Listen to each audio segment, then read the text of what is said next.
जंगल और जनकपुर। राजमहल से निकलकर महर्षि विश्वामित्र सरयू नदी की ओर बढ़े। दोनों राजकुमार साथ थे। उन्हें नदी पार करनी थी। आश्रम पहुंचने के लिए विश्वामित्र ने अयोध्या के निकट नदी पार नहीं की। दूर तक सरयू नदी के किनारे किनारे चलते रहे, दक्षिण तट पर, उसी तट पर जिस पर अयोध्या नगरी थी। तो ये लोग जब दोनों राजकुमार राम जी और लक्ष्मण जी दोनों विश्वामित्र के साथ जब जा रहे थे तो वो नदी पार कर सकते थे, लेकिन वो नदी पार नहीं किए। उस सरयू नदी के उसी तट पर, दक्षिण दिशा के तट पर किनारे किनारे चलते ही रहे, जिस पर अयोध्या नगरी थी। वे चलते रहे। नदी के घुमाव के साथ साथ राजमहल पीछे छूट गया था। उनकी आखिरी बस्ती भी निकल पड़ी थी। चलते चलते एक तीखा मोड़ आया तो सब कुछ दृष्टि से ओझल हो गया। जिस रूट में जैसे नदी घूम रही थी ना, उसी रूट में भगवान लोग भी चल रहे थे विश्वामित्र के साथ। लेकिन एक तीखा मोड़ आया, टर्निंग मतलब जिसको बोलते हैं टर्निंग पॉइंट आया, तो उसमें क्या हुआ कि राजमहल और सब कुछ बस्ती वस्ती सब था, सब पीछे छूट गया, दृष्टि से ओझल हो गया। राम और लक्ष्मण ने एक बार भी पीछे मुड़ के नहीं देखा। उनकी नज़र सामने थी, महर्षि विश्वामित्र के संधे कदमों की ओर। जैसे विश्वामित्र चल रहे थे, उनके पीछे पीछे वो लोग चल रहे थे और एक बार भी अपने नगरी की तरफ घूम के नहीं देखा। सूरज की चमक धीमी पड़ने लगी। शाम होने आई। राजकुमारों के चेहरे पर थकान का कोई चिन्ह नहीं था, उत्साह था। वो दिन भर पैदल चले थे और चलने को तैयार थे। महर्षि अचानक रुके। उन्होंने आसमान पर दृष्टि डाली। चिड़ियों के झुंड अपने बसेरी की ओर लौट रही थी। जब शाम हो चुका था, आसमान अचानक महर्षि ने ऊपर देखा तो शाम हो चला था और चिड़ियाँ सब अपने अपने घर में लौट रहे थे। आसमान मटमैला लाल हो रहा था। चरवाहे लौट रहे थे। तो जो गाय चराते हैं ना, वो चरवाहे होते, भेड़ बकरी ऐसे चराते हैं चरवाहे, वो लोग भी घर लौट रहे थे। गाय के पैरों में उड़ती धूल आंधे छुपे हुए थे। मतलब गाय सब चरवाहा सब जा रहे थे ना, जब गाय चलती है तो उसका जो धूल उड़ता है उससे पूरा आधे छिपे हुए थे। मतलब कुछ क्लियर दिखाई नहीं दे रहा था धूल के कारण। हम आज रात नदी तट पर विश्राम करेंगे। महर्षि ने बोला कि आज हम लोग और आगे नहीं चलेंगे, हम लोग नदी के तट पर ही विश्राम करेंगे। महर्षि ने पीछे मुड़ते हुए कहा। दोनों राजकुमार के चेहरे का भाव देखते हुए विश्वामित्र हल्का सा मुस्कुराए। राम के निकट आते हुए उन्होंने कहा, मैं तुम दोनों को कुछ विद्या सिखाना चाहता हूँ। इन्हें सीखने के बाद कोई तुम पर प्रहार नहीं कर सकेगा, उस समय भी नहीं जब तुम नींद में होंगे। जब महर्षि विश्वामित्र जब पीछे मुड़े तो दोनों राजकुमार की तरफ मुस्कुराते हुए क्या बोले कि अब हम लोग यहीं पर रुकेंगे और हम लोग यहीं पर सोएंगे, और हम तुम लोग को क्या कुछ विद्या सिखाना चाहते हैं जिससे तो तुम लोग सोए भी रहेगा ना, तो तुम लोग को कोई प्रहार नहीं कर सकेगा। और वैसे भी महर्षि विश्वामित्र के पास बहुत सारी विद्याएं थे और बहुत सारा अस्त्र शस्त्र की जानकारी रखते थे वो। राम और लक्ष्मण नदी के मुंह हाथ धोकर लौटे, महर्षि के निकट आकर बैठे। विश्वामित्र ने दोनों भाइयों को बाल अतिबला नाम की विद्याएं सिखाई। ये लाइन इंपॉर्टेंट है ना। बाल और अतिबला नाम की कौन सी विद्याएं सिखाई? बाल और अतिबला के नाम की विद्याएं सिखाई। रात में वे लोग वहीं सोए, तिनकों और पत्तों का बिस्तर बनाकर। नींद आने तक महर्षि उससे बात करते रहे। सुबह हुई, यात्रा फिर से शुरू हुई। मार्ग वहीं था, सरयू नदी के किनारे किनारे। चलते चलते वे एक जैसी जगह पहुंचे जहां दो नदी आपस में मिलती थी। उस संगम की दूसरी नदी गंगा थी। जो सरयू नदी था वो एक नदी से और मिल जाती थी, जिसको बोलते हैं, दो नदियाँ जहाँ पर मिलती है उसको बोलते हैं संगम। तो वो दूसरी नदी कौन सी थी जो सरयू नदी से मिलती थी? वो थी गंगा नदी। महर्षि अब भी आगे चल रहे थे, लेकिन एक अंतर आ चुका था। राम लक्ष्मण अब दूरी बनाकर नहीं चलते थे, महर्षि के पीछे, ठीक पीछे चलते, ताकि वो जो भी बातें बोले उसे ध्यान से सुन सके। रास्ता में पड़ने वाले आश्रम के बारे में, वहाँ के लोगों के बारे में, वृक्ष वनस्पतियों के संबंध में, स्थानीय इतिहास उसमें शामिल होता था। पहले जब महर्षि विश्वामित्र चलते थे ना, वो तो शांत थे, चुपचाप चल रहे थे। लेकिन अब महर्षि विश्वामित्र सबके बारे में बताते हुए, जो जो रास्ता में उनको जो जो दिखता रहता था ना, सबके बारे में बता रहे थे कि यहाँ पर ऐसे ये वन है, वनस्पतियाँ हैं, ये जंगल इस काम के लिए ठीक है, ये जंगल में ये काम के लिए ठीक है, यहाँ इस तरह की वनस्पतियाँ मिलती है, यहाँ ये आश्रम है, सब बताते चल रहे थे। इसके कारण जो राम और लक्ष्मण जी थे ना, वो क्या महर्षि विश्वामित्र के ठीक पीछे चल रहे थे और दोनों के बीच में कोई गैप ही नहीं था, सामने सटके चल रहे थे ताकि उनका पूरा बात वो अच्छी तरह से सुन सकें। आगे की यात्रा ठीक थी, जंगल से होकर। इससे पहले उन्हें नदी पार करनी थी। रात में ऐसा करना महर्षि विश्वामित्र को उचित नहीं लगा। तीन लोग वहीं रुक गए। संगम पर बने एक आश्रम थे। अगली सुबह उन्हें नाव पर गंगा पार की। वहाँ पर रात का टाइम था ना, और वो लोग नहीं चाहते थे कि कहीं कि ताड़िका राक्षस को मारने जा रहे थे, तो उस समय उनको ठीक नहीं लगा कि हम लोग को रात को नदी पार करना चाहिए। इसलिए लोग क्या किए, एक आश्रम में रुक गए जो वहीं। और दूसरा दिन क्या था, गंगा नदी पर पार करना था। नदी पार जंगल था, घना, दुर्गम। सूरज की किरणें धरती तक नहीं पहुंचती थी, इतना घना कि वह डरावना भी था। हम उसे और भी झंझोरे की आवाज़, जानवर की दहाड़, कर्कश ध्वनि। राम और लक्ष्मण को आश्वस्त करते हुए महर्षि ने कहा, ये जानवर और वनस्पतियाँ जंगल की शोभा है, इसमें कोई डर नहीं है। अब महर्षि इतना डरावना आवाज़ हो रहा था, इतना घना जंगल था कि 1 मिनट के लिए राम लक्ष्मण उसको एकदम देखते ही रह गए, है ना। और तब महर्षि विश्वामित्र ने कहा, नहीं नहीं, ये सब जानवर और वनस्पति जंगल की शोभा है, इसमें कोई भी डर नहीं है। असली खतरा राक्षसी ताड़का से है, वह वहीं रहती है, उन्हें वह खतरा हमेशा के लिए मिटा देना है। ताड़का के डर से कोई उस वन में नहीं आता था, जो भी आता ताड़का उसे मार डालती, अचानक आक्रमण कर देती। इतना डर इतना था कि वह सुंदर वन के नाम ताड़का वन बन गया था। जो जंगल था उसका नाम क्या था? सुंदर वन। ये लाइन इंपॉर्टेंट है। जो जंगल का नाम क्या था? सुंदर वन, लेकिन ताड़का के कारण उसका नाम हो गया है ताड़का वन। राम ने महर्षि की आज्ञा मान ली, धनुष का पर पंचांत किया, मतलब धनुष को क्या किया, एक बार छोड़ दिया, ऐसी खाली जो आवाज़ होता है ना धनुष का, वैसे किया, उसे एक बार खींचकर छोड़ा। इतना ताड़का को क्रोधित करने के लिए बहुत था। टंकार सुनते ही क्रोध में बिलबिलाई ताड़का गरजती हुई राम की ओर दौड़ी। 2 बालकों को देखकर उसका क्रोध और भड़क उठा। जंगल में जैसे तूफान आ गया, विशाल काय पेड़ काँप उठे, पत्ते टूटकर इधर उधर उड़ने लगे, धूल का घना बादल छा गया, उसमें कुछ दिखाई नहीं पड़ता था। फिर ताड़का ने पत्थर बरसातना शुरू कर दिया। राम ने उस पर बाण चलाए, लक्ष्मण ने भी निशाना साधा, ताड़का बाणों में घिर गई। राम का एक एक बाण उसके हृदय में लगा, वह गिर पड़ी, फिर नहीं उठ पाई। विश्वामित्र बहुत प्रसन्न हुए, उन्होंने राम को गले लगा लिया। उन्होंने दोनों राजकुमारों को 100 तरह की नए अस्त्र शस्त्र की विद्या दी, है ना। ये इंपॉर्टेंट लाइन है, कितना तरह के? 100 तरह के अस्त्र शस्त्र की विद्या दी। इसका प्रयोग करने की विधि भी बताई और इसका महत्व भी बताया। महर्षि के आश्रम वहां से अधिक दूर नहीं था, लेकिन तब तक रात हो चली थी। विश्वामित्र अगले दिन तय करने के लिए निर्णय किया। ताड़का मर चुकी थी, उसका भय नहीं था। तीनों ने रात वहीं बिताई, ताड़का वन में, जो अब वह पूरी तरह से भयमुक्त था। सुबह जंगल बदल सा गया था। अब जंगल वह ताड़का वन नहीं था, क्योंकि ताड़का नहीं थी। भयानक आवाज़ गायब हो चुके थे, पत्तों से गुजरती हवा थी, सरसराहट से संगीत थी, चिड़ियों की चहचहाट थी, शांति थी, और तस्वीर बदल चुकी थी। सिद्धाश्रम का अंतिम पड़ाव था। ये इंपॉर्टेंट है, आ सकता है। सिद्धाश्रम उनका कौन सा पड़ाव, अंतिम पड़ाव था? सिद्धाश्रम, क्योंकि वहीं था महर्षि विश्वामित्र का आश्रम। ऐसे क्वेश्चन आ सकता, महर्षि विश्वामित्र का आश्रम किस जगह पर था? तो सिद्धाश्रम में था।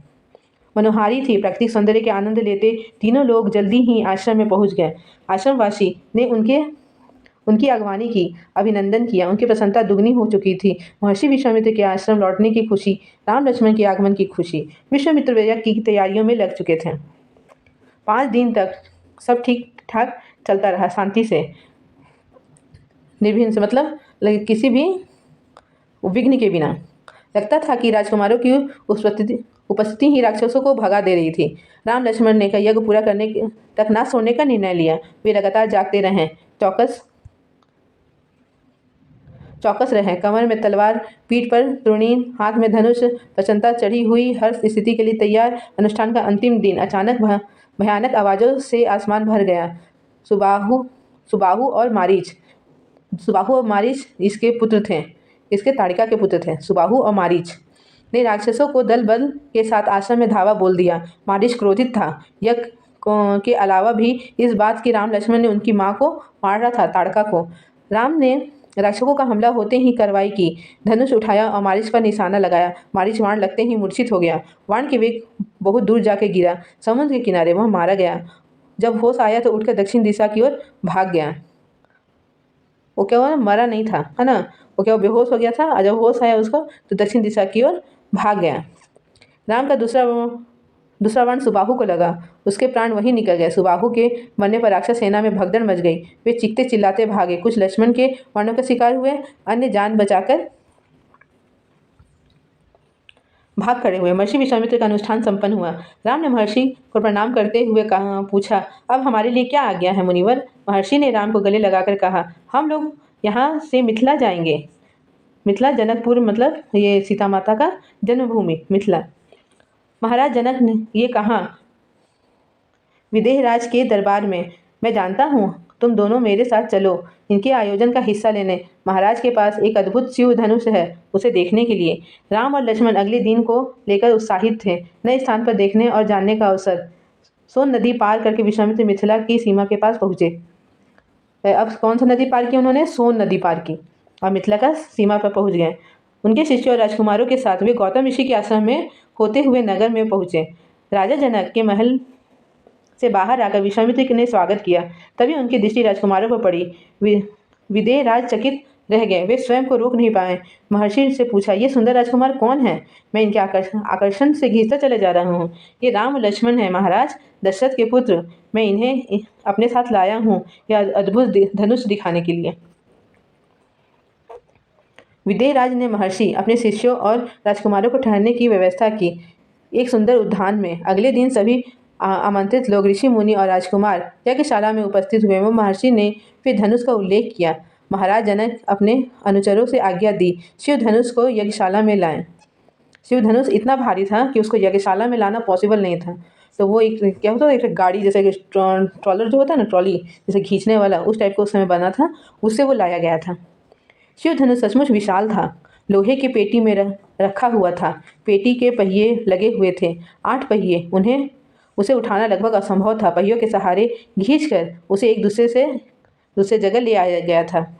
अनुचर मुश्किल में उसे खींचना ही यज्ञशाला में ले आए।